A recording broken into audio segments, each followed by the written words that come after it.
Dear students, good morning. Myself Dr. Ganesh Prasad Behera, Founder Chairman, UTKAL International School, Chaudhar, Cuttack. Dear students, today we will here discuss about a new chapter, that is resource and development, from geography of class 10. Dear students, you know research and development both are the important things of our life, of our society and of our country. Dear students, when we are living in an area, we are surrounded by different natural resources. So dear students, first we will hear about to discuss about the natural resources and their classification. Dear students, resources are an important part of human development, an important part for human development. Everything which is available in our environment and which can be technologically and economically exploited for satisfying human wants are known as resources. It is a very important thing which is technologically and economically exploited for satisfying human wants is known as resources. Dear students, classification of resources. A question is arising on your mind: how many types of resources or classification of resources? Students, resources are divided into two parts. One is natural resources and another is human resources. So dear students, if you further classify the natural resources, so it is renewable resources and non-renewable resources. And if we further divided the renewable resources, it is continuous or flow, that is example wind, water, etc., which is continuously available and continuously flow available on our surrounding. And another is biological. Dear students, biological resources also divided another two parts. One is natural vegetation and another is wildlife. Just example of natural vegetation, that is forest. So if we will go to non-renewable energy, non-renewable resources, so it is recyclable or non-recyclable. Just like metals, it is the example of recyclable. And fuels and fossils, these are the example of non-recyclable.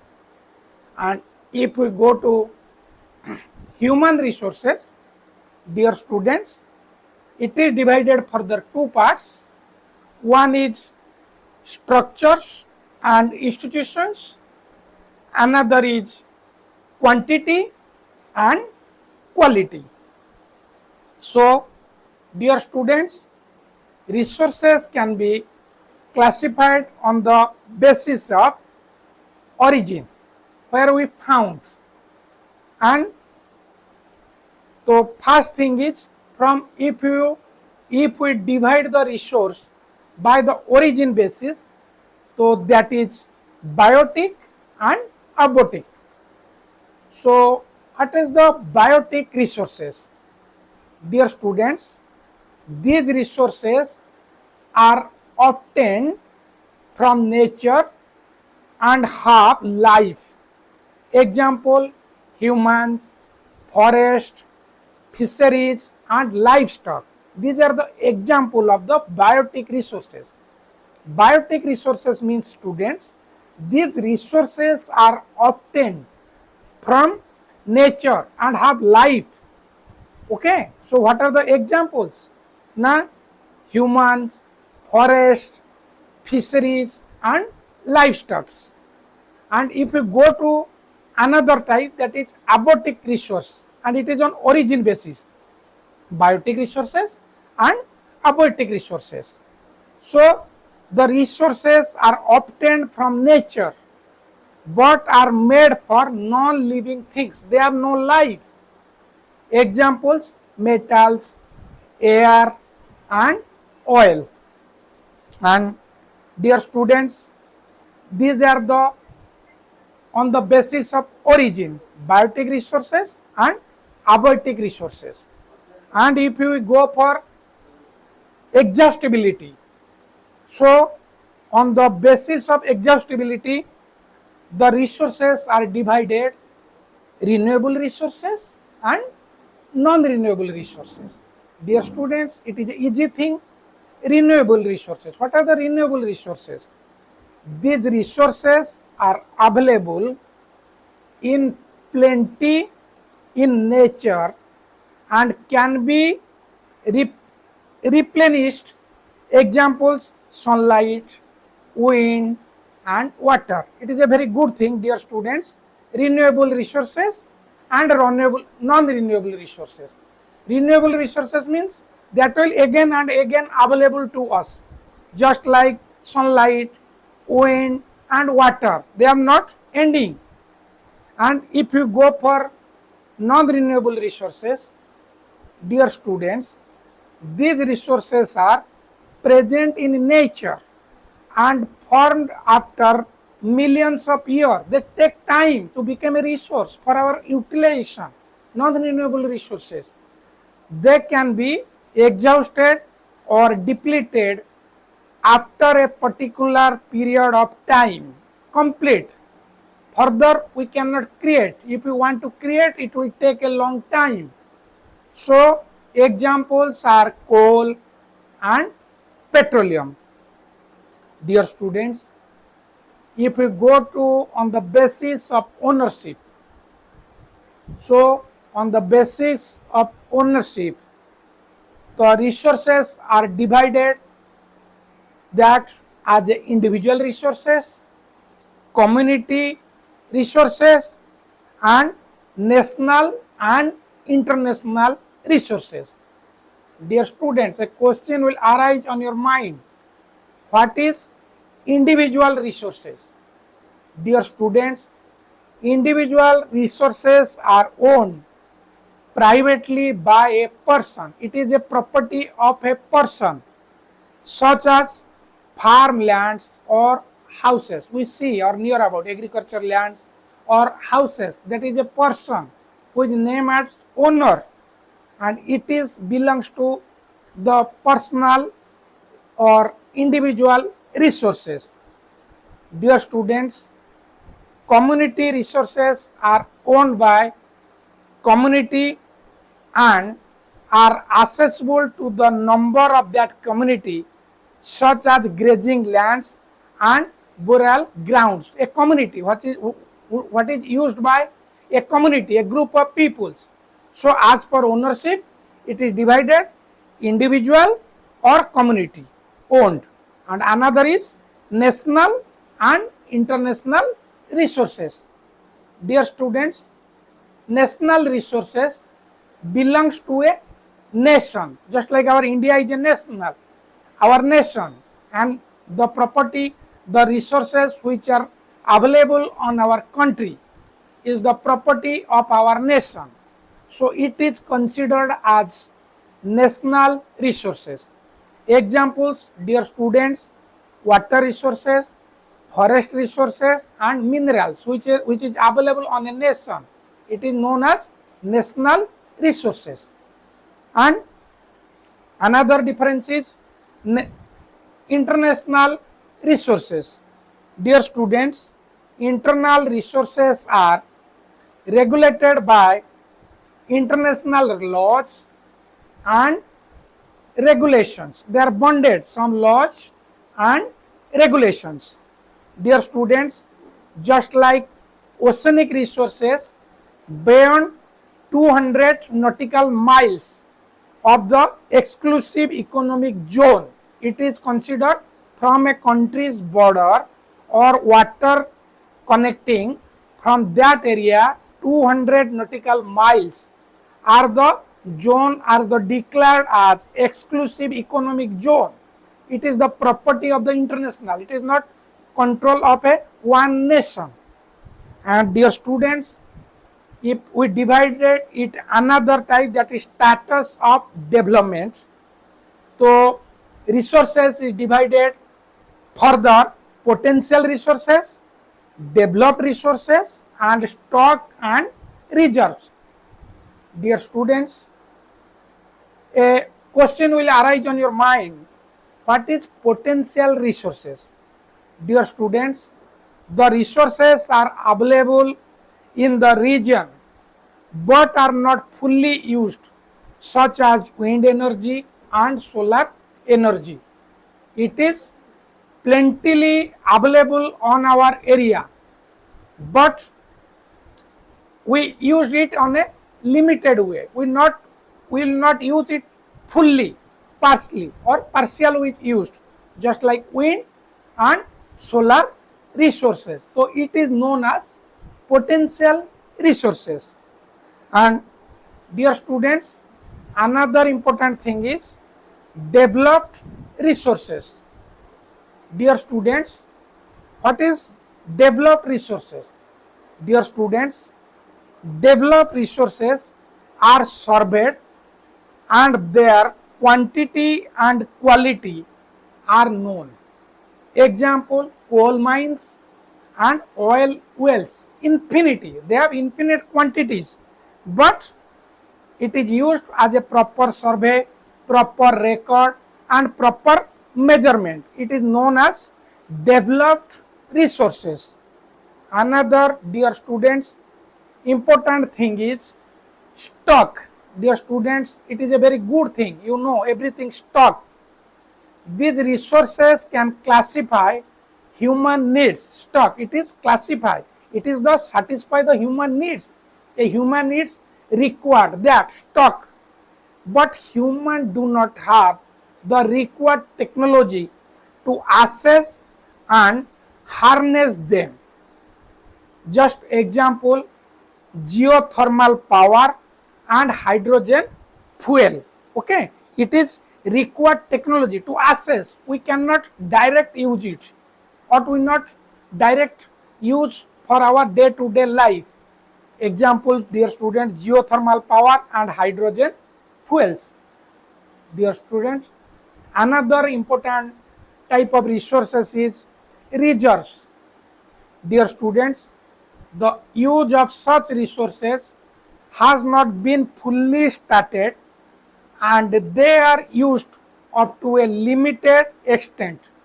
Example: dams, reserves. We can reserve the waters and we will use it as per our requirement and as per our need. Okay, so used only a limited extent. So dear students, resources are often centered a few hands. This had led to wide gap between the rich and the poor. Resources is not approachable to everyone. It is divided into two groups, that is rich people and poor peoples. And so dear students, global ecological crisis, it attracts the global ecological crisis. Dear students, here we discuss another point, that is development of resources. Dear students, resources are vital for human survival as well as for maintaining the quality of life. It is a very important thing. Resource is very important for the human survival and as well as maintaining the quality of life. If we utilize the resources well, our life will be qualitable.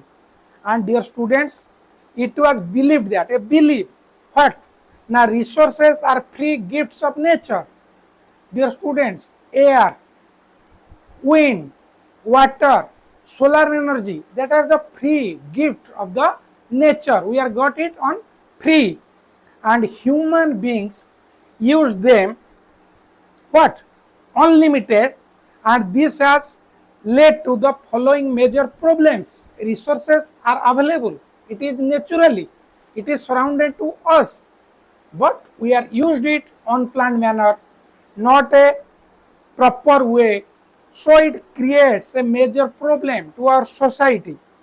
So depletion of resources for satisfying the greed of few individuals, that is on the control of the few individuals, and accumulation resources few ants which turn to divided society into two segments, harm not to or rich and poor.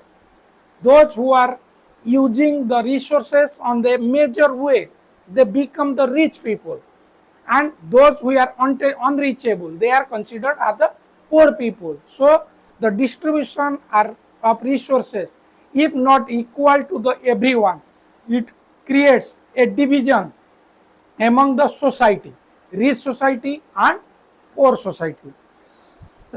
And dear students, and if accumulation of resources in few hands, if it is not distributed to everyone, if it is captured by a someone or some peoples, some persons, some groups, so it creates a ecological crisis. What ecological crisis? Dear students, what we are facing day by day, that is global warming and ozone layer depletion. We are overheated, heat's growth due to destroy of the ozone layer, and environmental pollution and land degradation. It is due to not proper use of the resources. And dear students, we are living in India, and a question will arise on your mind that what are the resources plannings in India? Dear students, resource planning in India involves the following processes, what I will discuss here. Dear students, to identify and make a list of existing resources across the country by surveying and mapping. Our country or our government doing a huge work. What the work? Now surveying and mapping the resources, listing them on a record. And another important thing what is government is doing on resources planning, that is to frame and planning a structure and estimate the level of technology and skills set and institutions which are required to harness these resources. A planning, not to use the resources one day, there is a proper planning and involve the institutions to calculate, to consider, to proper use of the resources. And also important thing is to map the resources development plans with the national development plans. Means the resource development plan is the part of national development plan. They correlated, they make a proper planning. So dear students, another important or main thing of our country is land resources. Land, जमीन आप लोग सब जानते हो जिसको हम use करते हैं. And the land is among the important natural resources. It is approachable to everyone, available to everyone. It covers only about 30% of the total area of the earth surface. If we consider our earth surface is 100%, among that only 30% is covered by land. So dear students, what land supports? We know it supports natural vegetation, wildlife, human life, economic activities, transport and communication system. We use the land resources. And however, dear students, the land is an asset of a magnitude, therefore it is important to use of available land for various purposes with careful planning, because land is a natural resources and it supports natural vegetation, wildlife, human life, economic activities, transport and communication system. So land assets should be available for various purposes. So if we consider the land utilization, only 43% among, if we take land as the 100%, there are 43% are plain areas, plain which we see, and 30% area is mountains covered by hills, mountains, and 27% of land is covered plateaus. So land utilization, so land utilization, dear students, land is utilized for forest and land not available for cultivation. We have land, but we have not that utilization because land is covered by forest, barren and wastelands. Barren and waste, there is no utilization, and land put to non-agriculture uses such as construction of buildings, roads and factories. Land is with us, but we cannot utilize because we have used it as a building, road and factories, construction and development.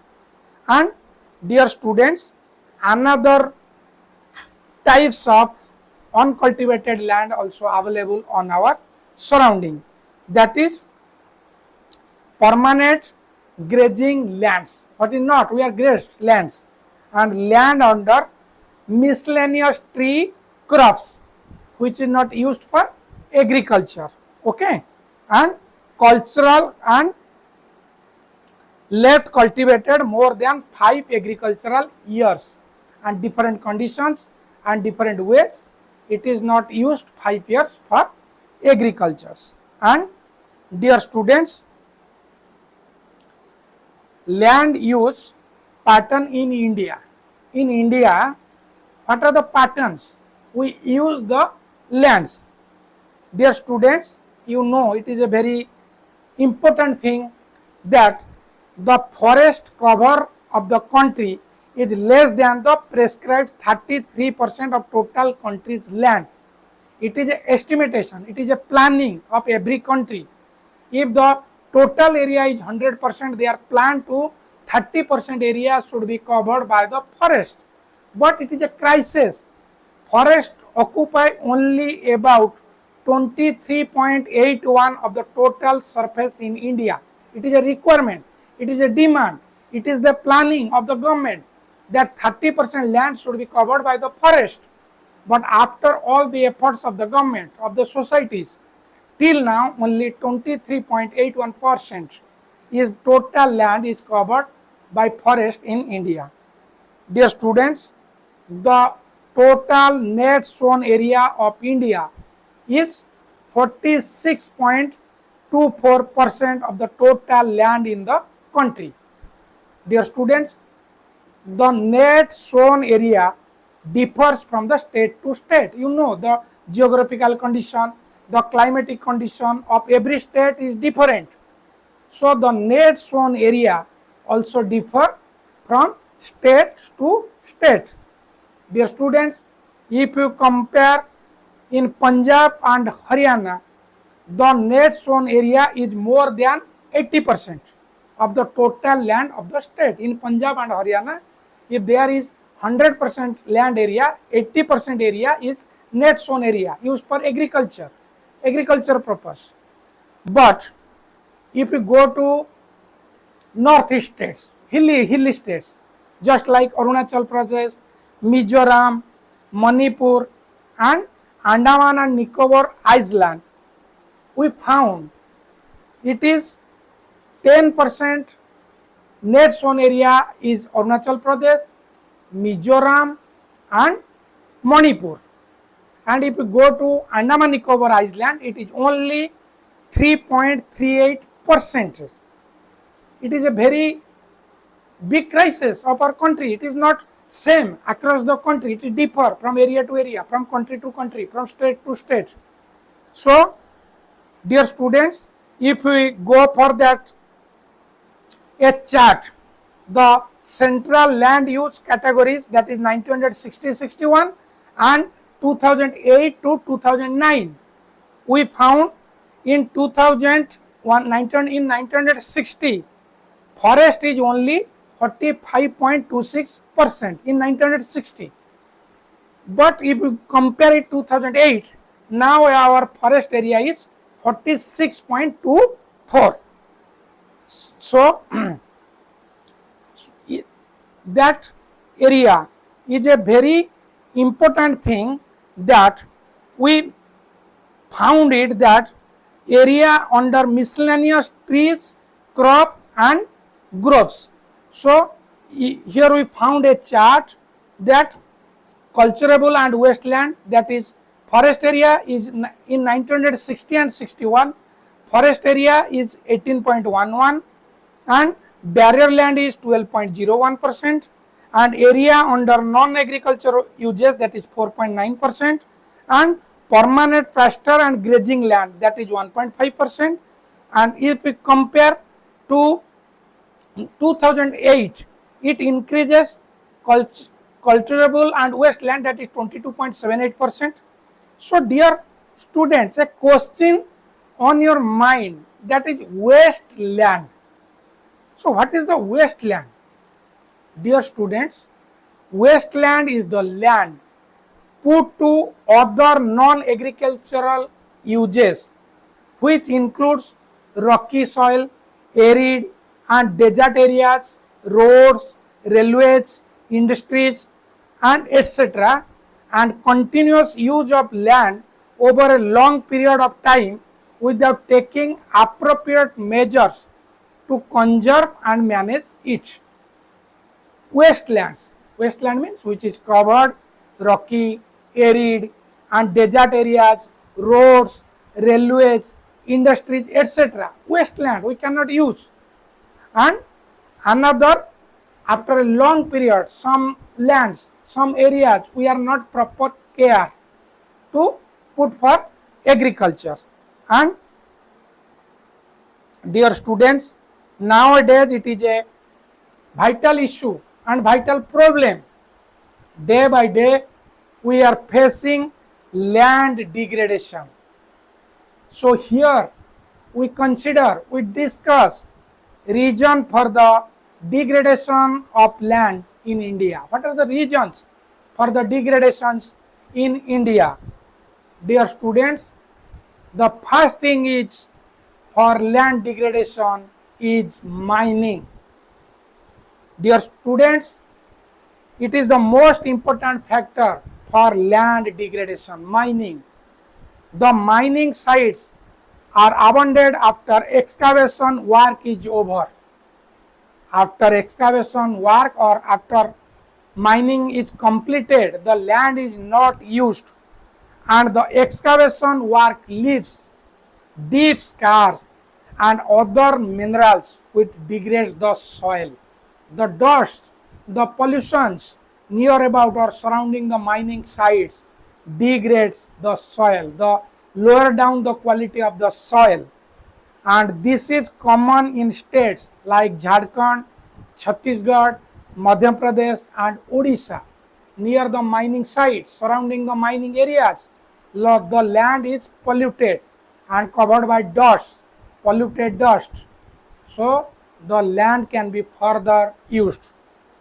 And dear students, another demerits of the mining is mineral processing, grinding of limestone, ceramic industries releases a heavy amount of dust and which is cover the surrounding soils.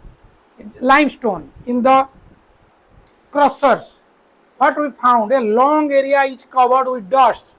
So on that area the soils is degraded and not proper utilized for the agriculture.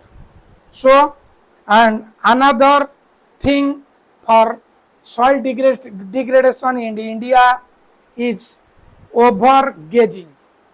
Dear students, overgrazing of land by animals result in removal of grass over a large area.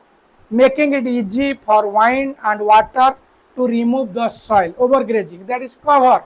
If the cover is removed, what happened? The soil is erosion, started erosion by water or by air. Just example, Gujarat, Rajasthan and Madhya Pradesh and Maharashtra. What happened? Soil is removed by wind or water, and it happened and it not allowed to cultivate and develop the soil. And another main thing for degradation of land in India is water logging. Dear students, over irrigation of land is also responsible for land degradation. Over irrigation, there is no need of water, but we are putting the water on the soil for the cultivation. It creates, it is responsible, the main thing for land degradation. And dear students, due to different reasons, due to heavy rain, due to stock of water, due to not proper drainage system, water logging increases the soil, making unfit for cultivation. If a land is a long time is waterlogged due to different various reasons, what happened? That land loses or unfit for cultivation. And another important thing for degradation of land is industrialization. Dear students, industrialization waste and industrialization waste things creates a main issue for land degradation. Just like and another small things that are deforestation, erosion of land because of flooding. When flood comes in river banks, lots of river banks is washed away, so we lost our lands. And excess irrigation of land. We have discussed the points about land degradation. Dear students, we go for example of different states. Mining and deforestation have deteriorated the quality of land. That is the example. If we go to the states, Chhattisgarh, Madhya Pradesh, Jharkhand and Odisha, that where due to the mining our land is deteriorated, and overgrazing is one of the main reasons for the land degradation of Gujarat and Rajasthan. If we go for state wise, Maharashtra and Madhya Pradesh also.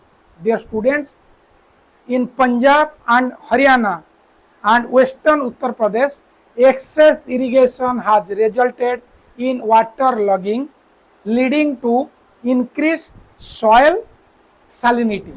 They used more water beyond the need. So what happened? It is waterlogged and it degrades the soil. And now our nation is moved towards metropolitan cities. Industrial influence have degraded the land. Dear student, it is the reason why we are facing the degradation. But a question will arise on your mind.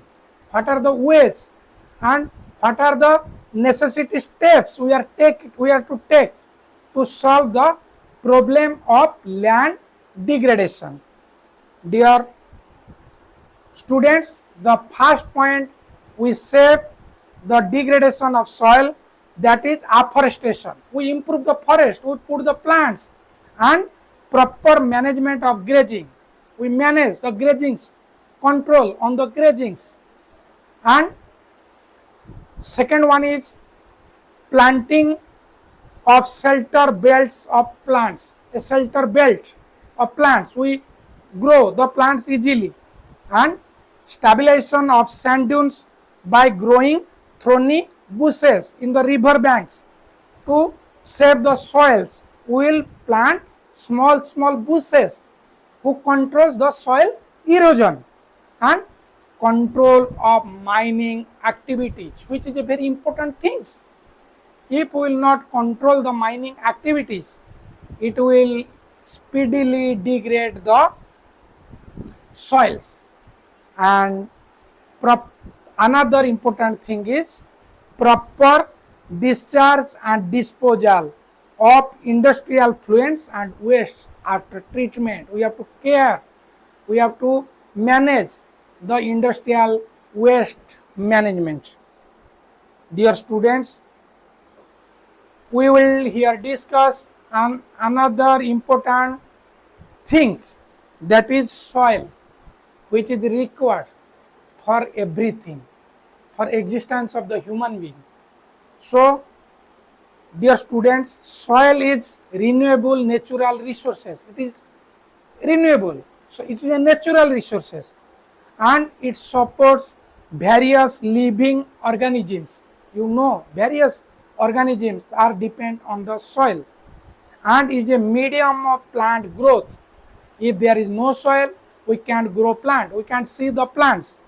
So topical is the uppermost layer of the earth. It is the uppermost of the earth and it consists of the human. We are depend on the soil. It consists of the human beings. So some factors, dear students, you know, just variation of temperature, parent rock and decomposers and running water affect the formation of the soil in different ways. We found the soil. Dear students, soil soil in India can be classified by which? Why we classify? Why and different? We will different the soils. Classify the soils basic upon texture, thickness, age, chemical and physical properties. That are the ways we classified the soils. So, if we go for the classifications of soils, the first type of soil is alluvial soil. Dear students, what do you mean by alluvial soils? It is the most widely spread soil in India. Mostly we found in across India, we found this type of soil and it has been deposited by the three Himalayan rivers, Ganga, Indus and Brahmaputra.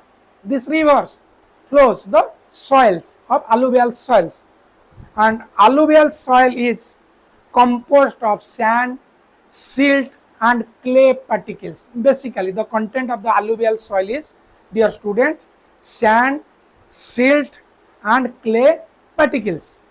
The entire North India plains are made of this soil. If you enter half of the country's soil, and if you go to North India is the type of this type of soil. And dear students, it is also found in eastern coastal plains and some parts of Rajasthan and Gujarat. In North India plains and some part of Rajasthan and Gujarat, alluvial soils. The soil is suitable for the cultivation of paddy, wheat, sugarcane and other cereal and pulse crops. For pulse crops, for wheat, it is a very important soil. On the basis, dear students, if we go to the basis of the soil, on the basis of age, soil can be classified two types. One is Bangar soil and another is Khadar soils. So, here we discuss about Bangar soils. So, dear students, Bangar is the old alluvium. In other words, Bangar is older than Khadar. It is a old age soil. Bangar is the older than Khadar soil. And Bangar soils often contains conker nodules with calcium carbonates in subsoils, nodules, some stone particles. And Bangar is renewed frequently, hence it is less fertile. They have not fertility. We cannot use for it agriculture. And dear students, Bangar soil is found away from the river and higher than ground levels, basically mountains, higher than the ground levels. And if we discuss about the Khadar soil, there it is a new alluvium. In other words, Khadar is younger in age, soft soil, younger soil. And Khadar soil is finer and more sandy and free from conker and noodles, sandy soils, soft soils. And Khadar soil is renewed frequently and is more fertile. That fertility, that is better for the agriculture, for plantation. And it is found, Khadar soils are basically found near the river channels, surrounding rivers, and in deltas and in flood plains, the lands which is covered by floods. And another important type of soil, that is black soil. And in our country also in different areas we found the black soils. So dear students, black, name black means the soil is black. This soil is black and is also known as regur, because the soil is ideal for growing cotton and it is known as black cotton soil. The soil is basically black and it is better for use of the cottons. So its another name is black cotton soil. And dear students, this soil is found in the plateau regions of Saurashtra, Maharashtra, Malwa and Chhattisgarh. On our country, on our India, we found where?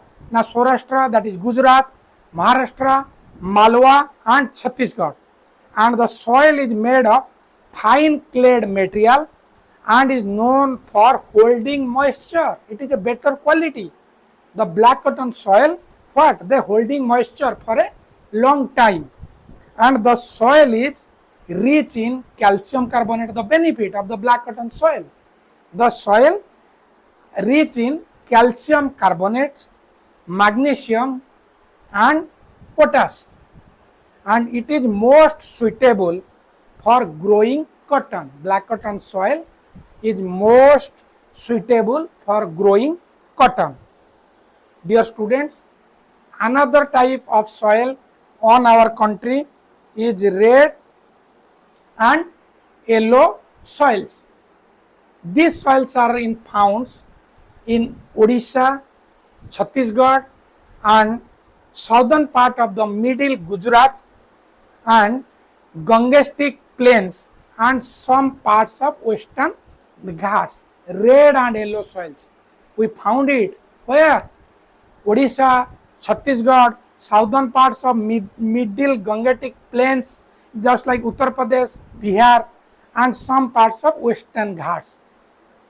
Dear students, the red and yellow soils becomes reddish from their color. It is named as red and yellow soils because of the presence of iron oxide. It is because the soil contains iron oxides. So their color is red and yellow. It looks yellow in a hydrated form.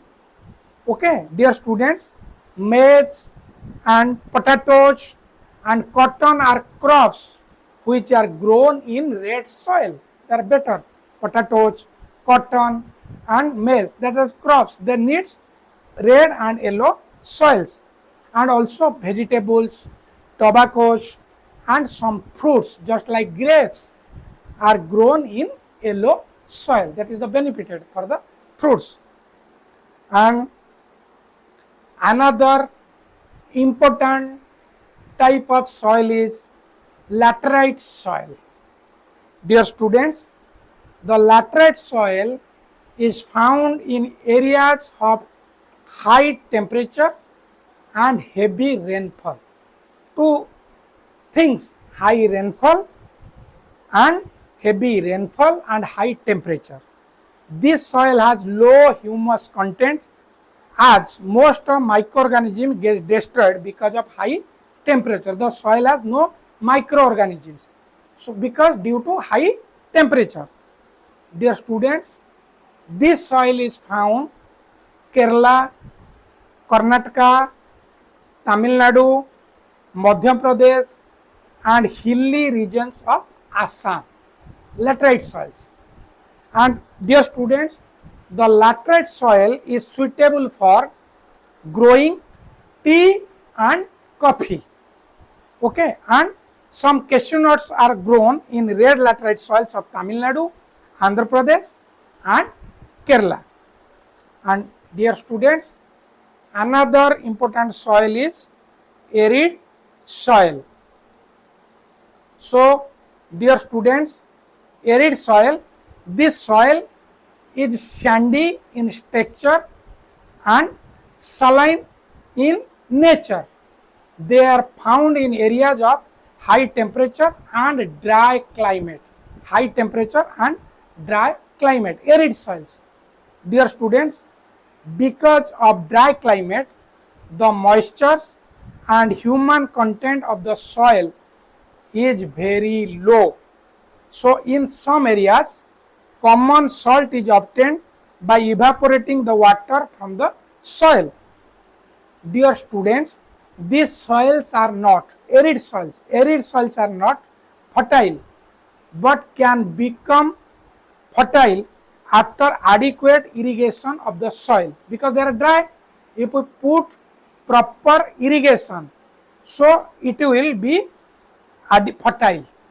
And the arid soil is found Rajasthan and the northwestern part of Gujarat. We found on that area the arid soils. And dear students, forest soil. Dear students, the forest soil is found the hilly and mountainous regions, forest soil. It is made for sand and silt, the forest soil. The main content of the forest soil is sand and silt. And in the snow regions of the Himalayas, forest soil, we found that in the mountain areas or in the snow regions of the Himalayas. The soil lacks humus content because of the loss of the top cover of the soil. They losses year by year because due to heavy rainfall, due to snowfall, they lost the top cover of the soil. Dear students, the forest soil found in the lower parts of Himalayas is fertile, but in the lower part of the Himalaya, the forest soil is fertile. So, dear students, this is about the soil, but nowadays it is a vital issue for our society, for our country, for everywhere, that is soil erosion. Dear students, what is soil erosion? The wearing away because the action of wind and the washing down of the soil cover because of the running water is known as the soil erosion. The wearing away, the top portion of the soil is removed due to winds or flow of water is known as soil erosion. Because the process of the erosion, the soil formation occurs simultaneously. There is a balance between the two. Dear students, however, overgrazing and deforestation creates a rapid pace in disturb the balance and creates a heavy soil erosion. And among that, another reasons for soil erosion is gully erosion. Dear students, this occurs when running water cuts through the soil, making deep canals. You see sometimes, dear students, running water on the river and on the plain create a channel, and this land becomes unsuitable for cultivation and known as bad land. Due to that is known as gully erosion. And another erosion is sheet erosion. Dear students, the washing away of the top soil because of the flowing water as a sheet over a large area is known as sheet erosion. Overflow on the area, the water washes the top layer, it is known as sheet erosion. and at some areas of our country, wind erosion. Due to heavy wind blows the top soil, it removes by the wind. It is known as wind erosion. Dear students, nowadays that is a vital issue, vital discussion, and everything is worried about soil conservation. How do we conserve the soil for the development of the nation, for the development of agriculture, and for development of the everyone. So there are the different ways for soil conservation, that is contour plowing.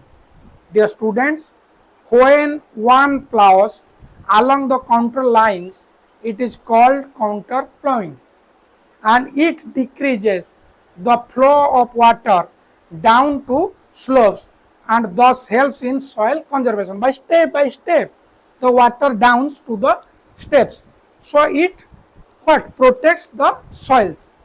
And another important thing is, dear student, that is terrace farming. When, dear student, that is also steps. When steps are cut out on the slopes of the hills and making terrace, it is reduced erosion, soil erosion. It is basically on the mountains, steps we covered, and it controls the soil erosion. And another is strip cropping. Dear students, when strips of grass are grown between the strip of crops on the borders, it is known as strip cropping, and it breaks down the speed of the winds, and it protects the soil erosion from winds. And another important thing is shelter belts. It is a very important thing. When trees are planted in a row, it breaks the force of wind, and this method has proved very useful in establishing the sand dunes in the deserts of the western India, that is plantation trees, and it protects the winds from the soil erosion. Dear students, these are about your chapter, that is a very important chapter, that is resource and development. And under this chapter we have discussed natural resources and their classifications, and resources classified on the basis of origin, excavability, ownership, status of development. And we discuss here about development of resources and resources plannings in India, land resource and land use pattern in India, and we discuss reasons for the degradation of land in India, and some of the ways through which we can solve the problems of land degradation. And we discuss about soil resources and classification of soils, that is alluvial soil, and difference between Bangar and Khadar soil, black soil, red and yellow soil, laterite soil, arid soil, forest soil, and we discuss about the steps of the soil erosion, that is the different ways why we found the soil erosion and soil conservation. Dear students, I think I have cleared all your points of this chapter, resources and development, and it will helpful for your future board exam. Once again, thank you. Myself, Dr. Ganesh Prasad Behera, founder chairman, UTKAL International School, Chaudhar, Cuttack. Jai Jagan.